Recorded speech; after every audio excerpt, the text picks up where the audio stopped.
Another week of comics are in the books. I'm Alex, this is Graphic Novel Collector, and as I do every week, I'm going to be giving you my pull list review. That's right, I'm going to be reviewing all of the books that I picked up from my local comic shop. If you enjoy pull list previews, reviews, top 10 videos, and comic book and graphic novel deep dives, this is the channel for you. If you need help deciding on which comics and graphic novels to spend your hard-earned money, consider subscribing. And if you enjoy this video, like, of course, and hit the notification bell icon and set it to all. Let's not waste any more of your time, though. Let's jump into this week's books. And first up, we are all in, baby. This is the DC All In Special, issue number 1 by Joshua Williamson, Scott Snyder, and art by Dan Mora and Daniel Stamp here with Wes Craig also in here. And the lettering is by Steve Wands. Holy smokes, though, folks. This is the pick of the week, and it is a flip book. I love flip books. They are such a blast from the past, and holy smokes, guys, we have 2 different stories in here. Joshua Williams, Scott Snyder, absolutely crushed it. I am so excited. This takes place in the fallout of the Absolute Power, and basically what we have here is the Justice League is back. I hope that that's not too much of a spoiler, but yes, the Justice League is coming back, and this time they are including everyone in the Prime DC universe. And holy smokes, they basically send them all out via telepathically, except for Booster Gold, which of course Booster Gold is kind of a joke of a hero, but Superman delivers his card personally. And yes, I did get the Justice League membership card. I am an official member of the Justice League. What can I say? I'm a nerd. I love that kind of stuff. And shout out to my comic shop for giving me one. But yeah, the first story shows them reforming the Justice League. They go to the Watchtower. And, well, it doesn't go as planned as you might assume. Well, of course, the big boy Darkseid is here, and things go crazy. It is explained how the Absolute Universe is created, and in the back issue, the B issue, I guess you could say, Wes Craig on the art. Holy smokes. Art, of course, he's doing Kaya, which is absolutely amazing right now. And he also, of course, did the art on Rick Remender's Deadly Class. But the art here on the back page is just as good. Obviously, different styles. Stampier and Craig, 2 wildly different styles, but I think they both work. And it really sets up the Prime Universe versus the Absolute Universe and kind of tonally what we can expect. But basically, Booster Gold, since he is one of the main members in the new Justice League that can time travel or has experienced time traveling, they send him to another point in time, and that's kind of where the Absolute Universe gets kicked off. I don't want to ruin too much of this book and spoil too much of it, but this is absolutely the pick of the week. I would say 4 out of 5 stars. I'm really excited what they're starting to put together with not only the Absolute Universe, but we're kind of resetting the Prime Universe. So I am super stoked. I am going to be all in on the Absolute Universe, not only Batman, but I'm also going to check out Wonder Woman and Superman. But yes, all in special number 1, absolutely the pick of the week. I'm all in. Let me know in the comments, are you all in for DC's kind of soft reboot? And speaking of all in, we've got DC Comics Batman issue number 153. Zdarsky is on the team with this one still writing this thing, and hopefully we can get a Zdarsky story that isn't impeded by crossovers, and he can write his own story. You know, I think Chip Zdarsky is one of the better writers in comics right now when he is given the ball to go do his own thing, right? So this is writer Chip Zdarsky, artist is Jorge Jimenez, and the colorist is Temu More. And basically, we're having a fresh start. The name of this arc is The Dying City.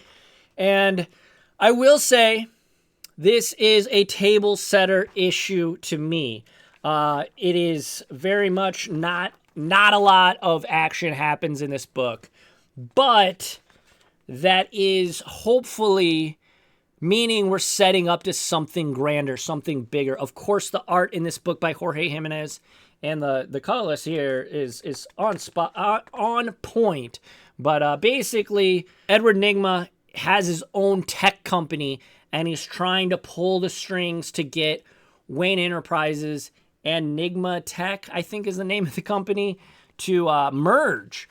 And that's kind of the subplot. The main plot here is the mayor's trying to get reelected. And of course, there's always the politics in Gotham. We do see Batman, but we also see, I don't know about this character. Have y'all ever seen this character before? I don't even remember his name, but basically the police chief who is, it's not Jim Gordon. Jim Gordon's now a PI. And the new police chief wants to basically arrest Batman and wants to go with this kind of Captain America knockoff. Pretty interesting, though. He uses guns, which obviously Batman's But no, I enjoyed this episode. I enjoyed this issue a lot. It wasn't as action-packed as I would have liked. But that being said, I hope we're setting up to something. Again, Chip Zdarsky is one of my favorite writers in comics.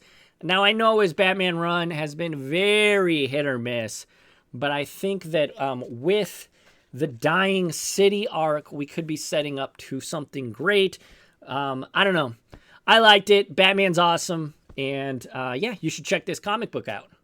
And overall, though, I'm going to give it 3 out of 5 stars. Again, nothing insane, nothing that blew my socks off, but I am optimistic for the future if DC will just let Zdarsky write his own story.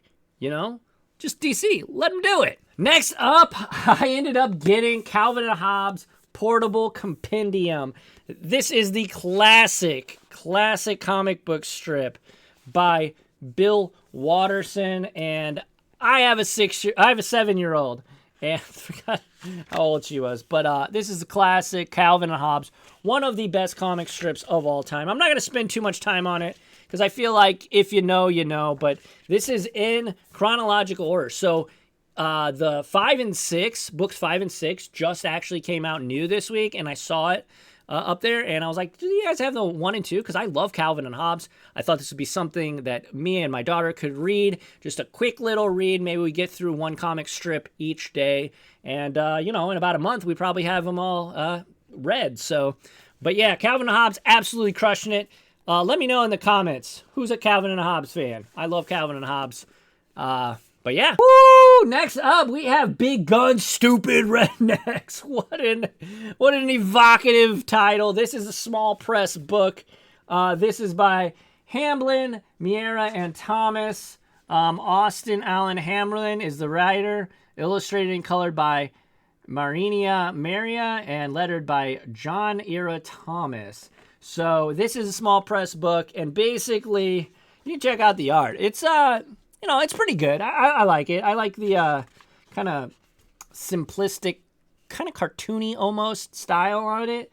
But basically, we're following the story of this guy who moved out of his hometown, and he lives in a southern state. It's not specified, or maybe it even is. I don't remember. But basically, he comes back, and his people are missing in his town. Well, it turns out that aliens are abducting all of these small town hicks, as they call them, as the rednecks, and they're making them fight to the death for intergalactic TV. This is just a silly, kind of stupid, fun book, and basically this guy really does not like his brother, and you can see there they set it up to where it's kind of like pro wrestling, where they're introducing storylines, and they even get a championship belt. So This is just a fun, silly book. I'm not even sure if you'll be able to get this at your local shop, but check out, if you're interested in this at all,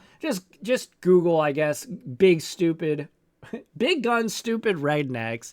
I'm sure they have like a Kickstarter or something you can get it. Or, you know, some way to be able to purchase this book, but I just wanted to include that. It was a fun little, it was a very fast read, probably like 4 or 5 minutes. You could probably read this thing, but it was big and stupid and fun, and I loved every second of it. Overall, probably about a 3. I mean, it was just silly. Next up, we have the Deviant issue number 8. This is a penultimate issue. This is by, of course, James Tynion, Joshua Hickson, and Hassan Austin Ithio. I'm butchering it, but basically, what we have here, the police are sure that our protagonist is guilty, but of course, Derek is like, no, he's not. And the art in here is absolutely gorgeous. Ooh, I don't know what I can show and what I can't. I guess we can show this conversation. Michael's in jail, and he's been arrested, of course, and he's trying to prove his innocence. They got to do a lot of tying up in this last issue, in issue number 9. But overall, I really have liked this issue. If you like horror comics, obviously it's spooky season. It's October right now. And I've enjoyed this from start to where we are now. But like I said, they got to tie up some loose ends. The last page of this one has me so stoked for the final issue in the series. The Deviant by James Tynion has been really, really good. It's a, you know, there's copycat killer kind of thing going on, but is it a copycat? Is the original killer the person who's in jail? The person, like, it's been a lot of fun. And if you're into horror comics, if you like James Tynion, you got to check out the Deviant. I got this one at 3 stars. So not the best issue in the run, but definitely a solid issue nonetheless. And last but not least, we have Hyde Street issue number 1. This is by Jeff Johns. And the penciler's Ivan Reese. Inker is Danny Milicki. And if you read they did a little tease of this book, but basically we've got any street, any city in the U.S. has a Hyde Street. And basically it's a paranormal street where bad things happen to bad people. The book follows this person named Mr. X-Ray, and we learn his previous life, he wasn't really the best person.